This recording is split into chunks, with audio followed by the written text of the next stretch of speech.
Eu me pergunto por que existem tantos apóstolos nos dias de hoje. O apóstolo Paulo diz que foi o último apóstolo, mas nos dias de hoje, todo dia aparece um novo apóstolo. Eu me pergunto, não é, vendo o comportamento das pessoas, para ser apóstolo, primeiro você precisa ser apóstata?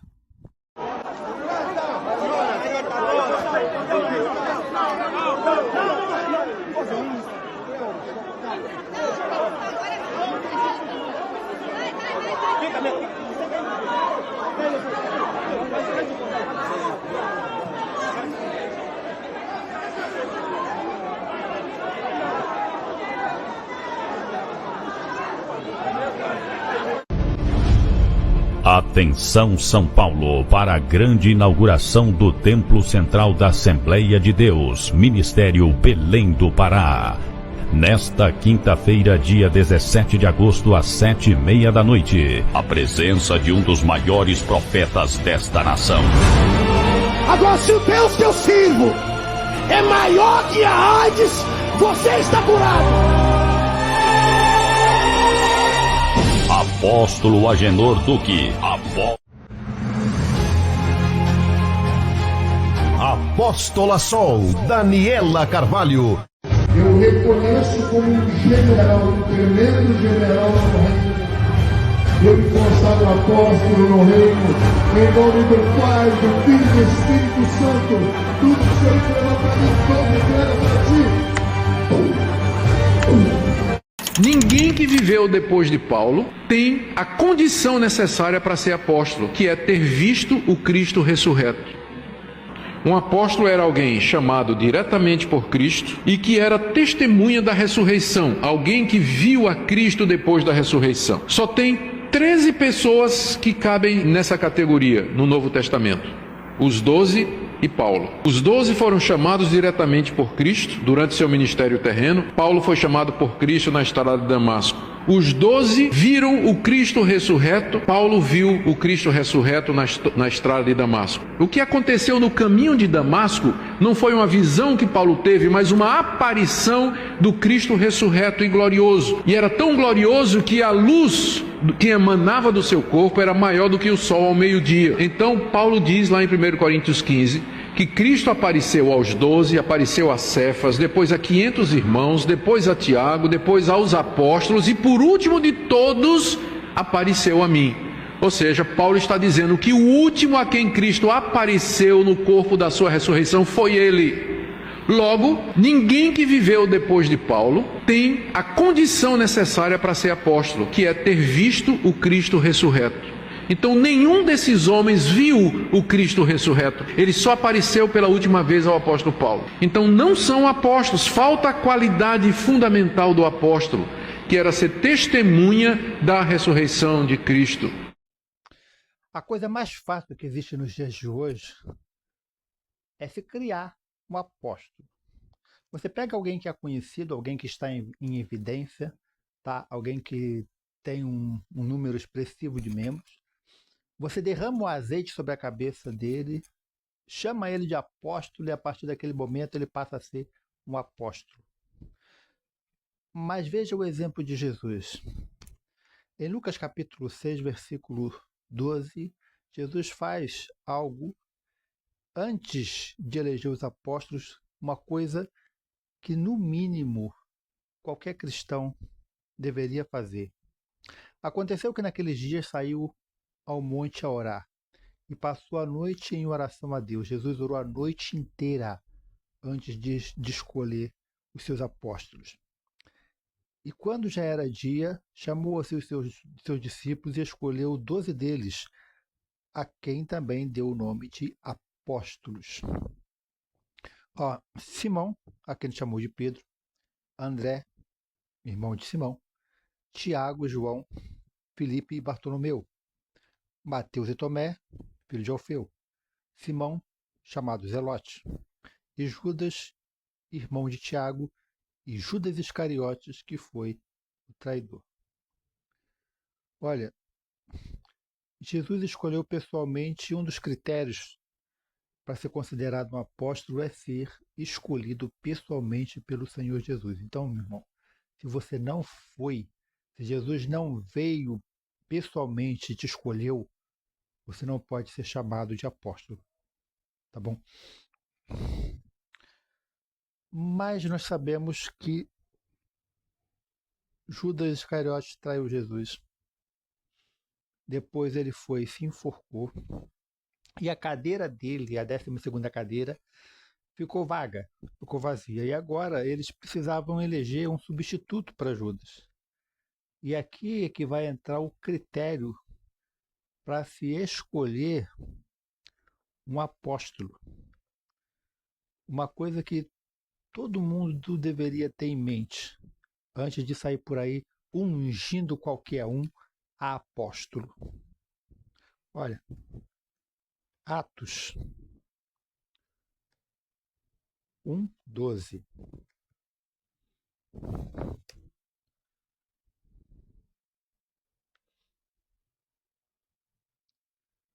Ó, então voltaram para Jerusalém do monte chamado das Oliveiras, o qual está perto de Jerusalém à distância do caminho de um sábado. E entrando subiram ao cenáculo onde habitavam Pedro, Tiago, João e André, Filipe, Tomé, Bartolomeu e Mateus, Tiago, filho de Alfeu, Simão, o Zelote e Judas, irmão de Tiago. Todos estes perseveravam unânime em oração, súplica com as mulheres e Maria, mãe de Jesus. Tá? Aí chega um momento em que é necessário escolher um substituto para Judas. Por quê? O que aconteceu? Bom, o que acontece é que, como Judas morreu, a cadeira de Judas ficou vaga. Então, o que acontece? Era necessário que outro assumisse o lugar. E naqueles dias, levantando-se Pedro no meio dos discípulos, né? A multidão juntada de quase 120 pessoas, disse: Homens e irmãos, convinha que se cumprisse a escritura que o Espírito Santo predisse pela boca de Davi acerca de Judas, que foi o guia daqueles que prenderam Jesus, porque foi contado conosco e lançou sorte neste ministério. Ora, este adquiriu um campo com o galardão da iniquidade e, precipitando-se, rebentou pelo meio, e todas as suas entranhas se derramaram. Essa é a versão que Pedro conta. E foi notório a todos os que habitam em Jerusalém, de maneira que, na sua própria língua, esse campo se chama Alcedama, isto é, campo de sangue. Porque o livro dos Salmos está escrito: fique deserta a sua habitação e não haja quem nela habite, e tome outro o seu bispado. E aí é que vem a questão agora da escolha de um substituto para Judas. É necessário, pois, que dos homens que convivem conosco todo o tempo em que o Senhor Jesus entrou e saiu dentre nós. Note, primeiro requisito, era necessário que tivesse andado com Jesus durante os 3 anos e meio que ele esteve com eles, ensinando. Era necessário que o substituto de Judas fosse alguém que estivesse já desde o início, que estivesse aprendendo com Jesus junto com eles desde o início. Começando desde o batismo de João até o dia em que dentre nós foi recebido em cima um deles, que faça conosco testemunha da sua ressurreição. Outro ponto. Tá? Primeiro ponto, deveria ter estado com Jesus, andado com Jesus, aprendido com Jesus. Segundo ponto, teria que ser testemunha ocular da ressurreição de Cristo, teria que ter visto Jesus Cristo ressurreto em pessoa. Tá entendendo? Então preste atenção. E apareceu 2, olha só. E apresentaram-se 2, José chamado Barsabas, que tinha por sobrenome Justo, e Matias. Aí eles fizeram o quê? Fizeram um sorteio. Nós temos aqui José o Justo e temos aqui Matias. Os 2 estão desde o início. Nós só podemos escolher um. Para ser justo com os 2, para ser justo com ambos, para não ser injusto com ninguém, vamos pegar o nome dos 2, tá? Vamos colocar aqui nessa urna, ou seja lá o objeto que seja que utilizaram para escrever os 2 nomes no papel e colocar lá dentro, né? Fizeram um sorteio, né? Como a gente bem sabe, né? Você sacode assim, fecha os olhos e tira com a mão, né? Aí o nome que sair, esse vai ser o escolhido. E por um acaso saiu o nome de Matias. Então Matias passa a ser então contado com os 12. Mas o que ninguém esperava aconteceu. Um homem que era perseguidor da igreja, que prendia, que matava, né, que trazia o terror para a igreja, né, que trazia terror para os apóstolos, acabou sendo escolhido por Jesus um homem chamado Saulo, da cidade de Tarso. No capítulo 9 temos a conversão de Saulo. Ele está indo no caminho de Damasco para encontrar alguns irmãos, alguns cristãos, prender, levar preso ou até matar, se fosse o caso. E no caminho ele encontra com o Senhor Jesus Cristo ressuscitado e glorificado, brilhando mais do que o sol. Ele cai do cavalo, tá entendendo? E naquele momento ele percebe o erro que estava cometendo. Jesus diz para ele: por que tu me persegues?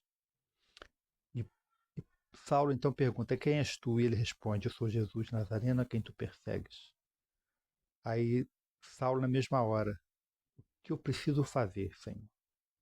E Jesus então diz a ele o que ele tem que fazer. Ele entra na cidade, fica numa casa por 3 dias, cego.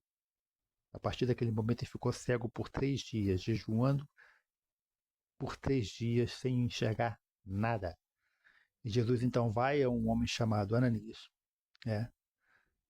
aparece para ele numa visão, diferente de quando ele apareceu para Paulo, aparece para ele, para Saulo, que aí Paulo ainda era Saulo.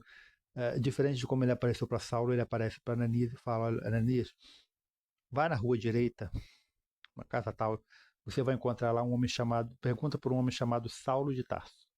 Ananias conhecia a fama dele, de maneira nenhuma eu vou lá, é um homem perigoso, né? Ele veio aqui para nos prender, para nos matar. Jesus disse: eu escolhi ele. Ele é para mim um vaso escolhido. Então,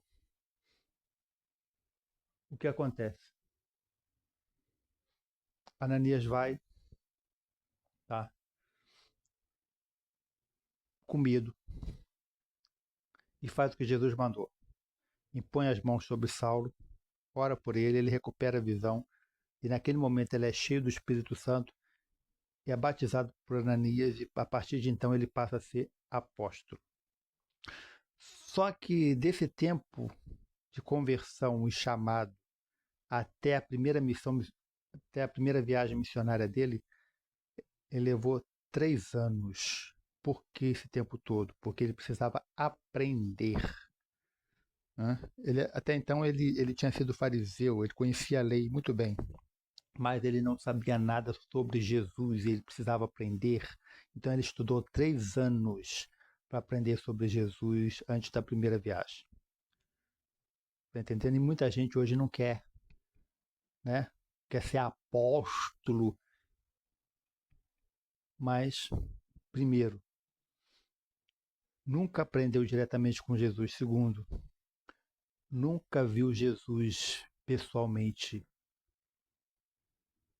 Não pode dizer que é apóstolo, não pode ser chamado de apóstolo, tá bom? Tenha isso em mente, tá? Vai aparecer muita gente falando que é apóstolo, tem apóstola. Não é nem Maria Madalena, que tinha todo o direito de dizer não foi.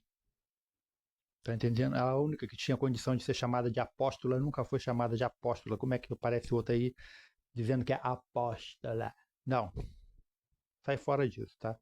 Foge desse erro, tá? Da operação do erro.